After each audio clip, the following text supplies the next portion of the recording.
cordial saludo.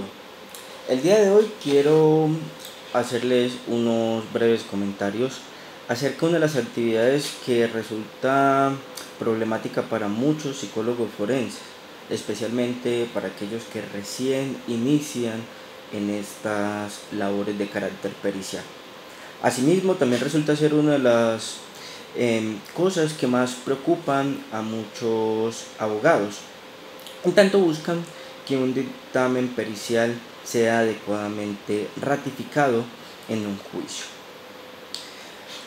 Vale la pena iniciar indicando que en la actualidad la mayoría de los procesos en Colombia, por no decir que todos, tienen o están sostenidos sobre un sistema de oralidad. ¿Ello qué quiere decir? Que los procesos deben ser adecuadamente ratificados y sustentados en el juicio oral. Como cualquier otra prueba, el dictamen pericial está regido por dos principios básicos: la inmediación, que hace referencia a ese conocimiento que llega de manera inmediata y oportuna al juez a través de la oralidad en la audiencia, y la contradicción, es decir, que la prueba va a ser sometida a interrogatorios cruzados a fin de que sea desacreditada o bien que se ratifique la misma en el proceso. Para una adecuada ratificación en juicio hay que tener en cuenta varios aspectos. El primero de ellos es la idoneidad, lo cual resulta sustancial dentro de cualquier juicio oral, dentro de cualquier práctica de prueba, de hecho. Pues la idoneidad permitirá que el juez de una u otra manera pueda confiar en la información que será en su momento planteada por el testigo, en este caso el perito. Esa idoneidad depende de varios factores en materia pericial. El primero, el perito debe tener una formación de pregrado, una formación de posgrado. Igualmente se puede acreditar la idoneidad a través de los cursos de formación complementaria. Hay que tener en cuenta que para aquellos que no tienen experiencia alguna o la experiencia es precaria, la formación posgraduada o complementaria termina siendo fundamental, ya que de una u otra manera va a suplir la falta de experiencia. Ahora, en razón precisamente de esa experiencia, las indagaciones que se hacen, ya sea por parte del juez o inclusive por parte de quien lleva al perito, se orientarán primero a indicar cuál ha sido su experiencia general alrededor de la práctica psicológica. Asimismo, se orientará hacia la práctica específica, es decir, cuántos dictámenes ha realizado, en qué tipo de casos o áreas del derecho, y resultará fundamental que para el caso concreto o el tipo de valoración concreta también se pueda expresar qué tipo de experticia tiene el psicólogo forense. Algunos abogados también apelan a la experticia en función de si su perito ha sido conferencista, tanto nacional o internacional, o bien, como lo indica el Código General del Proceso, en función de publicaciones o cualquier otro tipo de producto que tenga ese profesional en la materia relacionada con el objeto de la pericia. Posterior a ello, se formularán toda una serie de preguntas de rigor orientadas a establecer condiciones metodológicas, hallazgos, pertinencia de instrumentos o métodos utilizados, la correspondencia de esos hallazgos con los métodos, asimismo la correspondencia de los hallazgos con las conclusiones que emite el perito.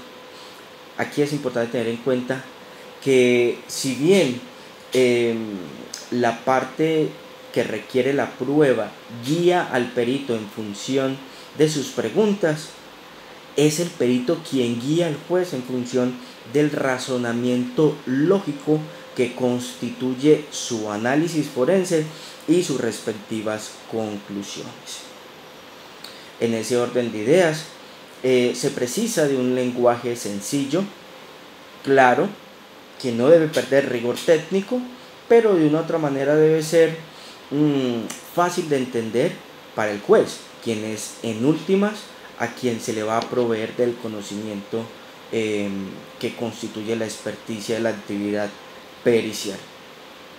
Podríamos decir en principio que el interrogatorio resulta ser lo más sencillo en el proceso. Algunos abogados preparan a sus peritos, o bien las preguntas que se formulan en el interrogatorio pues tienen cierto margen de respuesta que permite que ese perito pueda exponer ampliamente lo que se le está poniendo de presente a través de una pregunta. Lo complicado específicamente en los escenarios penales es el contrainterrogatorio, en tanto se formula toda una dinámica de carácter dicotómica, es decir, las preguntas que se formulan al perito básicamente están planteadas en términos de sí o no. Aunque algunos fiscales o defensores intentarán llevar al perito por esa senda, es importante considerar que en algunos casos podemos hacer salvedades, planteándole al juez la necesidad de ampliar nuestras respuestas, dado que un sí o un no va a generar ambigüedades. Y de hecho, pues esa no es nuestra labor en el marco del auxilio a la justicia. Hay jueces que lo permiten, hay otros que sencillamente no facilitan dicha condición.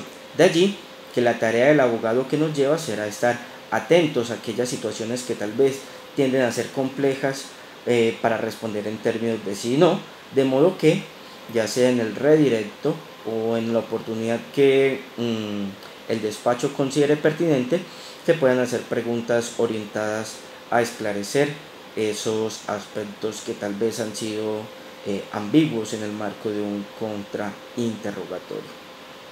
Hay que tener en cuenta que el contrainterrogatorio también tiende a ser un escenario muy hostil, de hecho con cualquier testigo, en tanto se orienta a poner en cuestión ya sea su idoneidad o bien su credibilidad.